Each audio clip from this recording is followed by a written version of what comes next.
মুসলিম উম্মার সর্বোত্তম আদর্শ রাসূল সাল্লাল্লাহু আলাইহি ওয়াসাল্লাম সারা জীবন জামাতের সঙ্গেই নামাজ আদায় করেছেন। এমনকি তার ইন্তেকালের আগ মুহূর্তে অসুস্থতার সময়ও তিনি জামাত ত্যাগ করেননি। সাহাবায়ে কেরাম সারা জীবন জামাতের সাথে নামাজ আদায় করেছেন। জামাতে নামাজ আদায়ের ফজিলত একাকী নামাজ আদায় করার চেয়ে ২৭ গুণ বেশি। প্রিয় সুধী, জামাতের সাথে নামাজ আদায় করার ফজিলত এবং জামাত ত্যাগ করার শাস্তি সম্পর্কেই জানব আজকের এই ভিডিওতে। তাই অনুরোধ করব না টেনে পুরো আলোচনাটি শুনুন। হযরত আব্দুল্লাহ ইবনে মাসউদ রাদিয়াল্লাহু তাআলা আনহু থেকে বর্ণিত, রাসূল সাল্লাল্লাহু আলাইহি ওয়াসাল্লাম বলেছেন, যেই ব্যক্তি পরকালে মুসলিম হিসেবে আল্লাহর সাথে সাক্ষাৎ করাকে পছন্দ করে, সে যেন ফরজ নামাজ সমূহের জন্য যখনই আজান দেওয়া হয় তখনই গুরুত্ব সহকারে তা আদায় করে। কারণ আল্লাহ তাআলা তোমাদের নবীর জন্য হিদায়াতের পন্থাসমূহের বিধান করে দিয়েছেন, আর এগুলো হিদায়াতের পন্থাসমূহের অন্তর্ভুক্ত। তাই আমার জীবনের শপথ, তোমরা যদি পিছনে থাকা ব্যক্তির ঘরে নামাজ পড়ার ন্যায় নিজেদের ঘরে নামাজ পড়ো, তাহলে তোমরা তোমাদের নবীর সুন্নাত পরিত্যাগ করলে। আর যদি তোমরা তোমাদের নবীর সুন্নাত পরিত্যাগ করো, তাহলে পথভ্রষ্ট হয়ে যাবে। আমাদের মাঝে তো এমন সময় অতিক্রান্ত হয়েছে যে পরিচিত মুনাফিক ব্যতীত কেউই জামাত থেকে পিছনে থাকেনি। আমরা দেখেছি দুই ব্যক্তির কাঁধে ভর দিয়ে অসুস্থ ব্যক্তিরাও নামাজে এসে কাতারে দাঁড়িয়ে যেত। কেউ উত্তম রূপে ওযু করার পর মসজিদে গিয়ে নামাজ পড়লে আল্লাহ তাআলা তার প্রত্যেক পদক্ষেপের বিনিময় একটি করে নেকি লিখেন এবং তার একটি করে মর্যাদা বাড়িয়ে দেন, তার একটি গুনাহ মাফ করে দেন। তাই আমরা ধীরে ধীরে মসজিদে যেতাম, আর জামাতে নামাজ পড়া একা নামাজ আদায় করার চেয়ে 25 গুণ, মতান্তরে 27 গুণ বেশি উত্তম। হযরত জাবের ইবনে আব্দুল্লাহ রাদিয়াল্লাহু তাআলা আনহু বলেছেন, আমরা মসজিদে নববীর কাছে চলে আসতে ইচ্ছা করেছি। মসজিদের পাশে আমাদের জমি খালি পড়েছিল। রাসূল সাল্লাল্লাহু আলাইহি ওয়াসাল্লামের কাছে এই সংবাদ পৌঁছার পর তিনি আমাদের মহল্লায় এসে বলেছেন, হে বনু সালামা, আমি শুনতে পেলাম তোমরা মসজিদের কাছে চলে আসতে চাচ্ছ। আমরা বললাম, ইয়া রাসূলুল্লাহ, মসজিদ আমাদের থেকে অনেক বেশি দূরে, আর মসজিদের পাশে আমাদের জমি খালি পড়ে আছে। তখন নবীজি বললেন, হে বনু সালামা, তোমরা নিজেদের স্থানেই থাকো, কারণ মসজিদে যাবার প্রতিটি পদক্ষেপের বিনিময় সওয়াব লেখা হয়। জাবের ইবনে আব্দুল্লাহ রাদিয়াল্লাহু তাআলা আনহু বলেন, নবীজির এই কথা শোনার পর আমরা মসজিদের কাছে যাবার ইচ্ছা পরিত্যাগ করি। আনাস ইবনে মালিক রাদিয়াল্লাহু তাআলা আনহু থেকে বর্ণিত, রাসূল সাল্লাল্লাহু আলাইহি ওয়াসাল্লাম বলেন, যেই ব্যক্তি 40 দিন জামাতের সাথে নামাজ আদায় করবে এবং কোনো রাকাত ছুটবে না, আল্লাহ তাআলা তাকে দুটি বিষয় থেকে মুক্তি দান করেন। প্রথম, জাহান্নাম থেকে; দ্বিতীয়, মুনাফিকি থেকে। হযরত উবাদা ইবনে সামিত রাদিয়াল্লাহু তাআলা আনহু থেকে বর্ণিত, রাসূল সাল্লাল্লাহু আলাইহি ওয়াসাল্লাম বলেছেন, যেই ব্যক্তি উত্তম রূপে ওযু করে এরপর নামাজে দাঁড়িয়ে যায়, নামাজের রুকু, সিজদা ও কিরাত পরিপূর্ণভাবে আদায় করে, তার ক্ষেত্রে নামাজ বলে, আল্লাহ তোমাকে হেফাজত করুন যেমনিভাবে তুমি আমাকে হেফাজত করেছো। এরপর তার সেই নামাজকে উজ্জ্বল আলোকময় অবস্থায় আকাশে তুলে নেওয়া হয়, তার জন্য আকাশের দরজাসমূহ খুলে দেওয়া হয়। সে আল্লাহর কাছে পৌঁছে এবং নামাজ আদায়কারীর জন্য সুপারিশ করে। আর যদি কোনো ব্যক্তি নামাজে রুকু, সিজদা ও কিরাত পরিপূর্ণভাবে আদায় না করে, তাহলে নামাজ বলে, যেভাবে তুমি আমাকে ধ্বংস করেছো, আল্লাহ তোমাকে তেমনিভাবে ধ্বংস করুন। এরপর অন্ধকার অবস্থায় তার সেই নামাজকে আকাশে তুলে নেওয়া হয়। আকাশে পৌঁছলে তার সামনে আকাশের দরজাসমূহ বন্ধ করে দেওয়া হয়। এরপর ময়লা কাপড়ের ন্যায় দলা পাকিয়ে তাকে নামাজের মুখের উপর ছুঁড়ে মারা হয়। হযরত হাসান রাদিয়াল্লাহু তাআলা আনহু থেকে বর্ণিত, রাসূল সাল্লাল্লাহু আলাইহি ওয়াসাল্লাম বলেছেন, লোকদের মাঝে সবচেয়ে নিকৃষ্ট চোরের কথা কি আমি তোমাদেরকে বলবো? সাহাবায়ে কেরাম বললেন, ইয়া রাসূলুল্লাহ, কে সেই ব্যক্তি? নবীজি বললেন, যেই ব্যক্তি নামাজে চুরি করে। সাহাবায়ে কেরাম বললেন, নামাজ কিভাবে চুরি করে? নবীজি বললেন, নামাজের রুকু এবং সিজদাকে পরিপূর্ণভাবে আদায় না করা।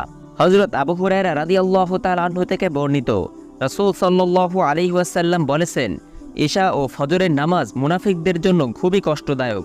যদি তারা এর সওয়াবের পরিমাণ জানতো, তাহলে হামাগুড়ি দিয়ে হলেও ইশা ও ফজরের নামাজের জামাতে শরীক হতো। হযরত বুরাইদা আসলামী রাদিয়াল্লাহু তাআলা আনহু থেকে বর্ণিত, রাসূল সাল্লাল্লাহু আলাইহি ওয়াসাল্লাম বলেছেন, রাতের অন্ধকারে মসজিদে গমনকারীদের কিয়ামত দিনে প্রখর নূরের সুসংবাদ দান করো। হযরত আবু হুরায়রা রাদিয়াল্লাহু তাআলা আনহু থেকে বর্ণিত, রাসূল সাল্লাল্লাহু আলাইহি ওয়াসাল্লাম বলেছেন, আমার ইচ্ছা হয় আমি নামাজের নির্দেশ দেই, এরপর নামাজের জামাত দাঁড়িয়ে গেলে কিছু কাঠসহ যুবকদেরকে নিয়ে গিয়ে সেই সব লোকদের বাড়িঘর জ্বালিয়ে দেই যারা আজান শুনে অথচ নামাজের জামাতে উপস্থিত হয় না। হযরত উবাদা ইবনে সামিত রাদিয়াল্লাহু তাআলা আনহু থেকে বর্ণিত, রাসূল সাল্লাল্লাহু আলাইহি ওয়াসাল্লাম বলেছেন, আল্লাহ তাআলা তার বান্দাদের উপর 5 ওয়াক্ত নামাজ ফরজ করেছেন। যেই ব্যক্তি পরিপূর্ণভাবে তা আদায় করবে, অবজ্ঞাবশত এর কোনো হকে কমতি করবে না, আল্লাহর পক্ষ থেকে তার জন্য প্রতিশ্রুতি হলো যে তিনি তাকে জান্নাতে প্রবেশ করাবেন। আর যে ব্যক্তি এর হককে অবজ্ঞা করে পরিত্যাগ করবে, তার জন্য আল্লাহ পাকের কোনো প্রতিশ্রুতি নেই। ইচ্ছা করলে তিনি তাকে অনুগ্রহ করবেন, ইচ্ছা করলে তিনি তাকে শাস্তি দিবেন। হযরত আব্দুল্লাহ ইবনে আব্বাস রাদিয়াল্লাহু তাআলা আনহু থেকে বর্ণিত, তিনি বলেছেন, কিয়ামত দিনের পর যখন জিন ইনসান সবাইকে একটি প্রান্তরে সমবেত করা হবে, তখন সকল উম্মত হাঁটু গেড়ে সারিবদ্ধ অবস্থায় থাকবে। এমন সময় এক ঘোষণাকারী ঘোষণা করবে, তোমরা শীঘ্রই জানতে পারবে তোমাদের মধ্যে কে সম্মানিত। যারা সর্বাবস্থায় আল্লাহর প্রশংসা ও হামদ করেছে তারা দাঁড়িয়ে যাও। তারা দাঁড়িয়ে যাবে, এরপর জান্নাতে চলে যাবে।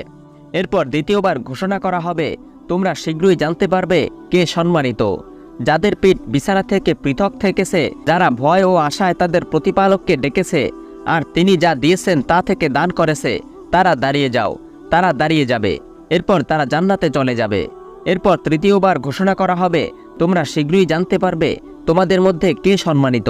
ব্যবসা বাণিজ্য ও বেচাকেনা যাদেরকে আল্লাহর স্মরণ, নামাজ আদায় ও যাকাত প্রদান থেকে গাফেল করেনি, তারা দাঁড়িয়ে যাও। তারা দাঁড়িয়ে যাবে, এরপর তারাও জান্নাতে চলে যাবে। এরা তাদের আবাস গ্রহণ করার পর জাহান্নাম থেকে একটি গলা বেরিয়ে আসবে এবং সকল সৃষ্টিজীবের উপর ঝুঁকে পড়বে।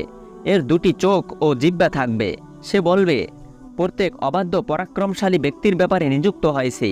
এরপর সারি থেকে তাদেরকে কুড়িয়ে নেবে, যেমনিভাবে পাখি সরিষার দানা কুড়িয়ে নেয়। এরপর তাদেরকে জাহান্নামে নিক্ষেপ করবে। দ্বিতীয়বার বেরিয়ে এসে বলবে, যারা আল্লাহ ও তার রাসূলকে কষ্ট দিয়েছে, আমি তাদের ব্যাপারে নিযুক্ত হয়েছি। এরপর সারি থেকে তাদেরকে কুড়িয়ে নেবে এবং জাহান্নামে নিক্ষেপ করবে। তৃতীয়বার বেরিয়ে এসে বলবে, আমাকে ছবি প্রস্তুতকারীদের ব্যাপারে নিযুক্ত করা হয়েছে। এরপর তাদেরকে সারি থেকে কুড়িয়ে নিয়ে যাবে এবং জাহান্নামে নিক্ষেপ করবে। এই 3 ধরনের জান্নাতি ও 3 ধরনের জাহান্নামীকে স্ব স্থানে নিয়ে যাওয়ার পর আমলনামা খুলে দেওয়া হবে, মিজান স্থাপন করা হবে এবং হিসাবের জন্য সকল মাখলুককে আহ্বান করা হবে। একদিন এক ব্যক্তি ইবলিসকে বলল, হে ইবলিস, তোমার মতো হতে হলে আমাকে কি করতে হবে? ইবলিস বলল, ধুর বোকা, কেউ কোনোদিন আমার কাছে এমন কথা জিজ্ঞেস করেনি, তুমি কেন জানতে চাচ্ছ? লোকটি বলল, আমি তোমার মতো হতে চাই। তখন ইবলিস বলল, তুমি যদি আমার মতো হতে চাও তাহলে তুমি নামাজকে তুচ্ছ মনে করবে আর সত্য মিথ্যা সকল ব্যাপারে কসম খেতে কোনো পরোয়া করবে না। লোকটি তখন বলল, আমি আল্লাহর নামে শপথ করে বলছি, আমি আর কখনো নামাজকে তুচ্ছ মনে করব না, আর কখনো কসমও খাবো না। ইবলিস তখন বলে, প্রতারণা করে তুমি ব্যতীত কেউ আমার থেকে কিছুই শিখতে পারেনি। আমি প্রতিজ্ঞা করছি, কোনো মানুষকে আমি আর কখনো কোনো কিছু শিক্ষা দেব না। হযরত হাসান বসরি রহমাতুল্লাহি আলাইহি থেকে বর্ণিত, রাসূল সাল্লাল্লাহু আলাইহি ওয়াসাল্লাম বলেছেন, কিয়ামত দিনে সর্বপ্রথম বান্দার নামাজের হিসাব নেওয়া হবে। যদি তা পরিপূর্ণভাবে দিতে পারে তাহলে তার হিসাব সহজ করা হবে, আর যদি তাতে ত্রুটি হয় তাহলে আল্লাহ তাআলা ফেরেশতাদেরকে বলবেন, দেখো আমার বান্দার কোনো নফল ইবাদত আছে কিনা। যদি থাকে তাহলে নফল দ্বারা ফরজকে পরিপূর্ণ করো। যদি নফল দ্বারা ফরজ পরিপূর্ণ হয়ে যায় তখন সেই বিবেচনায় অন্যান্য আমলের হিসাব হবে। যেই ব্যক্তি জামাতের সাথে 5 ওয়াক্ত নামাজ সর্বদা আদায় করবে, আল্লাহ তাআলা তাকে 5টি পুরস্কার প্রদান করবেন। প্রথম, তার থেকে জীবন ও জীবিকার সংকীর্ণতা দূর করে দেওয়া হবে। দ্বিতীয়, তার কবরের আযাব দূর করা হবে। তৃতীয়, তাকে ডান হাতে আমলনামা দেওয়া হবে। চতুর্থ, বিদ্যুতের ন্যায় পুলসিরাত অতিক্রম করে চলে যাবে। পঞ্চম, বিনা হিসাবে সে জান্নাতে প্রবেশ করবে। যেই ব্যক্তি 5 ওয়াক্ত নামাজ জামাতে আদায় করতে অলসতা করবে, আল্লাহ তাআলা তাকে 12 প্রকার শাস্তি দেবেন।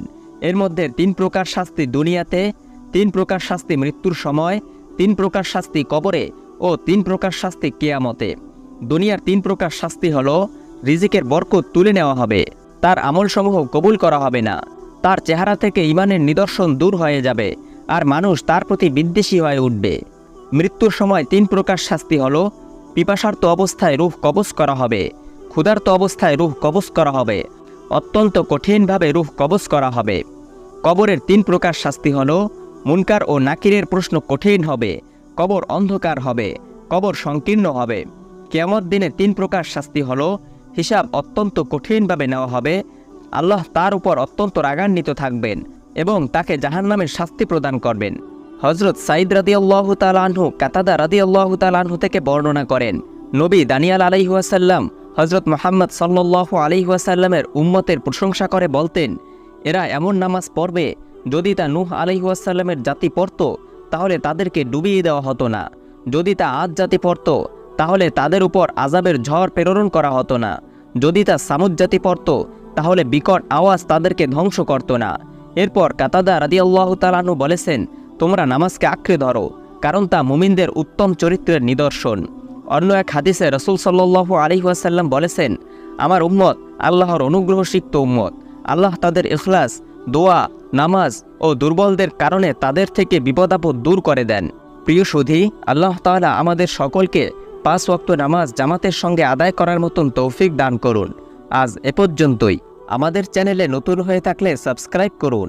ভিডিওটি ভালো লাগলে লাইক, কমেন্ট ও শেয়ার করে অন্যদের দেখার সুযোগ করে দিন। আসসালামু আলাইকুম ওয়া রাহমাতুল্লাহ।